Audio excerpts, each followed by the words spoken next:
Haskell here. And Mama, welcome to our third Ninja Turtles Week podcast. Today we look at the very peculiar 2007 movie simply titled TMNT.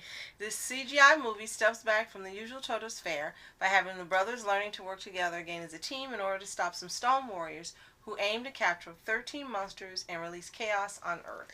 And back when it first came out, I watched it quite a bit. It was one of those movies I could watch over and over again. Then we watched it recently on Netflix when I couldn't find the disc that I got. And then now, looking back, it's like, what the heck was this movie? I mean, it was a cavalcade of stars. It was just a really off movie. It wasn't anything like a Ninja Turtles movie. And you can't blame Michael Bay for this one. Right? You can blame Kevin Monroe, Thomas K. Gray, everyone else. You can blame Kevin Monroe for this. But it was really, really odd. Now that we went back and watched it, like, yeah, it was way more serious. They looked weird in the CGI. They had, like you said, cavalcade of celebrities doing the voice, both for voice acting and for movies doing the voices. You had a whole different story that wasn't even canon to anything they've done. And they had a woman in a central point besides April in the Foot Clan. Right. Now, it may have appered this way, but financially it was a box office success. It took $34 million to make. It almost tripled its intake with $95.6 million. Yeah. Captured at the box office. Now, I definitely got to talk about all these stars that were in here. And that's what I remember more than anything else is the voice cast and the stars that appeared, which really doesn't say much about my memories for this movie. Right. So let's just go through the voices first before we get into the actual story. Johnny Test? Yes. James Donatello was Leonardo. Nolan North, the Superboy, was Raphael. Mitchell Whitfield was Donatello. Mikey Kelly as Michelangelo. Chris Evans as Casey Jones. Yeah. Wait a minute, really? Buffy the Vampire Slayer TV version Sarah Michelle Gellar as April. And they have Mako, who you know from as the original voice of Iroh on Avatar. Right. It was Splinter. It was his final voice acting role. And you have the captain of the Starship Enterprise Next Generation, Patrick Stewart, Jean-Luc Picard as Max Winters. And he had Zhang Ji as Karai. She was in the Foot Clan. Right. She was also in Crouching Tiger, Hidden Dragon. Right. I love her. John DiMaggio was Colonel Santino. Kevin Michael Richardson. You have Paula. What's the last name? Matoli. Yeah, Fred Tatasciore. Frank Welker. Yeah, Kevin Smith as a cook. Yeah, and Lawrence Fishburne was the narrator. So again, it was a star-studded cast, but it didn't help the storyline. It was great for appearances. It was wonderful to see them. But as far as it did lend star power in terms of finance, because as I said, it almost triple is what it took to make it at the box office. But as far as storyline, character development, the turtles themselves. The movie, like I said, when we went back to it, I'm like, wow, this really was a different movie. They did, like, it was, like, when, it's before they did Rise of the Turtles, when this is now accepted, where you reboot everything and change everything about it. They kind of changed what the Turtles was all about. There was no fun cowabunga times in here at all. It was all dark and drama. It was it wanted to be a noirish type movie. Then this one, the weirdest thing that people didn't understand, besides the story of this, looked like it was straight out of a video game with this 300 warriors, immortal warriors, cursed to walk the earth in stone, and they need to capture the monsters. It's like, is this another movie? And then you threw the turtles in here? Because you seem to see that a lot. It was almost like a Ninja Turtle Scooby-Doo. Yeah. That's what it was like. Yeah, and another thing that was interesting is they chose to make this movie take place in the U.S. and in Hong Kong. Yeah. And plus it was made in both countries, so maybe that's why. So, again, that was interesting considering they're ninjas, Japan, Hong Kong, in the U.S., and in the Foot Clan they've got Chinese actors. So it was a little confusing. Yeah. Then another thing that was weird was the fact that they split all the turtles up. And it said, you will learn how to work together. Yes, I'll teach you how to learn well together by separating you all. And you don't practice for months on end, but send your leader far off into South America to do some spirit journey or something. They have everyone. The Full Metal Alchemist Brotherhood season 4, and then separating Edward and Al.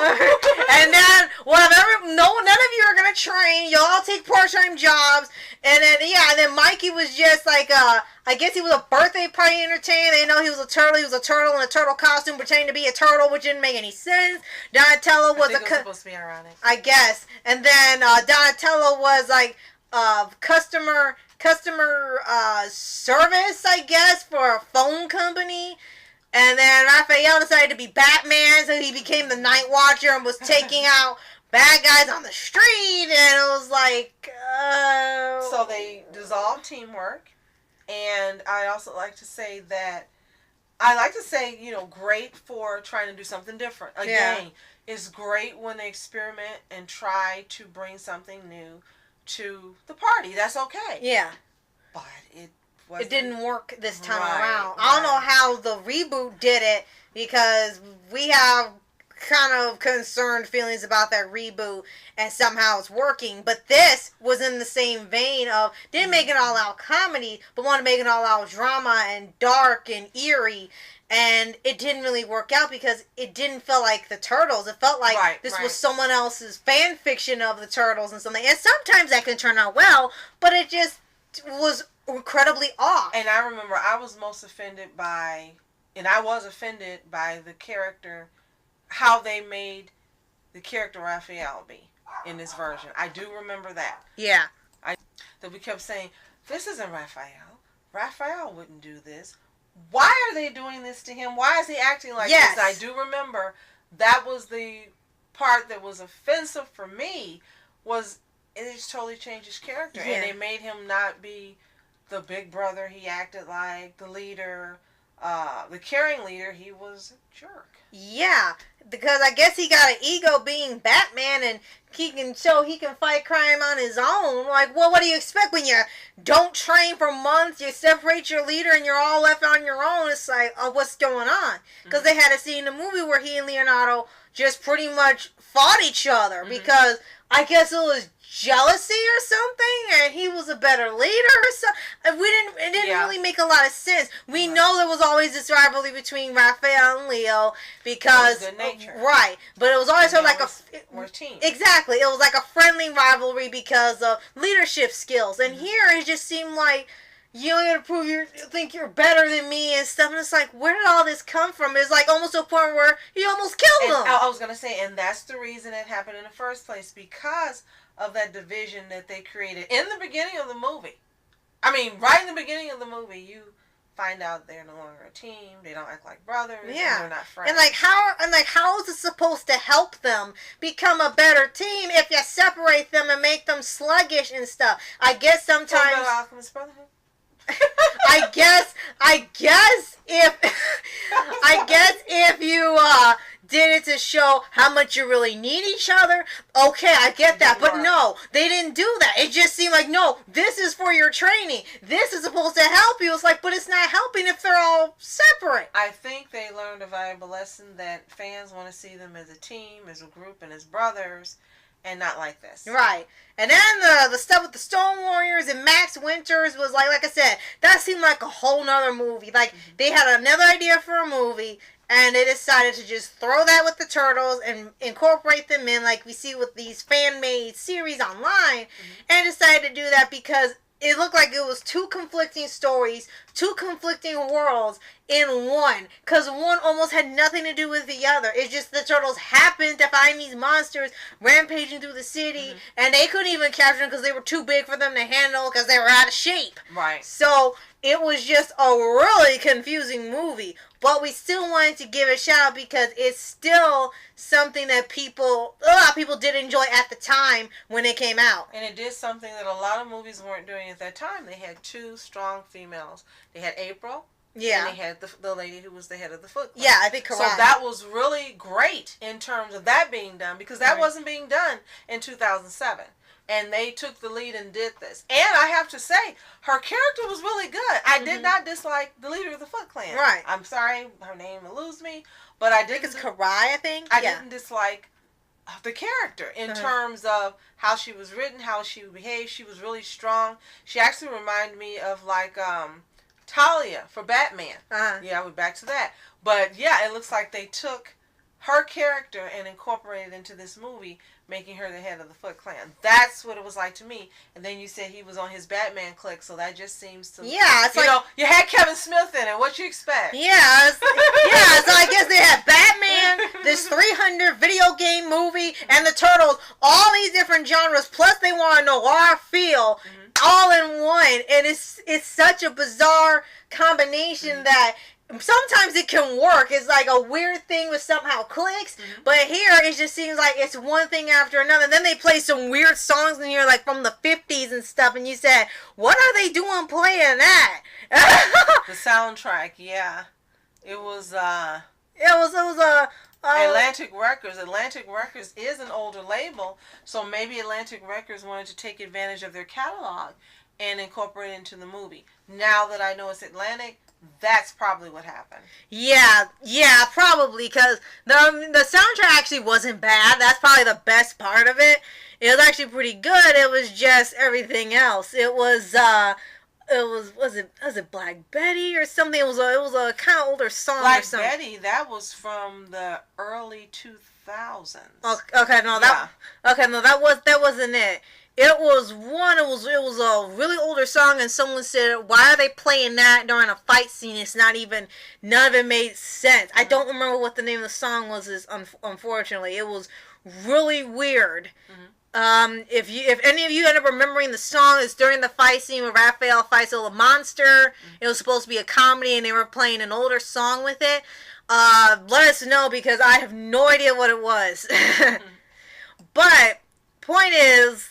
it was still something different for Ninja Turtles. It was a great idea to try to do something different. And there were some great elements within it. And again, having the two strong female characters in there at a time when that was not happening in those type of movies was a great step forward. Right. So, let us know what you thought of this movie, if you've seen it or remember, because it's sort of like a weird in-between movie where people are not sure if they remember it or not because of just how weird it was and remembering the contents of it. And Jonan, if you've seen this movie, we really would like to hear what you think about it. Because you heard what we think, but you always have a great way of looking at things that we haven't thought of. You bring a fresh experience to us when we read what you think. And you tell us how it relates to pop culture, how it relates to current events, and you also give us historical background. So if you've seen this, Joan, and we're looking forward to you and your comments. Yes. And for the other Ninja Turtles fans out there, let us know what you thought of this movie. Like, say, if you remember it, or as you played the video game like me and actually enjoyed that a little more than the film, because I actually did. It was really fun. And what you pretty much thought of it. And how's it compared to the other Ninja Turtle stuff? Feel free to comment all you want. For the movie or against the movie, just let us know what you think in the comments below. Yeah. So, thank you so much for watching, and tune in tomorrow for our next Ninja Turtles podcast. I'm Asco Entertainment. And I'm Mom Entertainment. Have a toontastic day. Peace. And reporters sitting, flashing lights, trying to walk around, man, who the hell are you? What you want to do? Well, man, it's on you. Man, it's on you. Met her in my dreams, she was my queen. A castle in the mountaintops, rivers and streams. Plucking sunlight from the sky in my pocket. Give it to you later on in the form of a locket.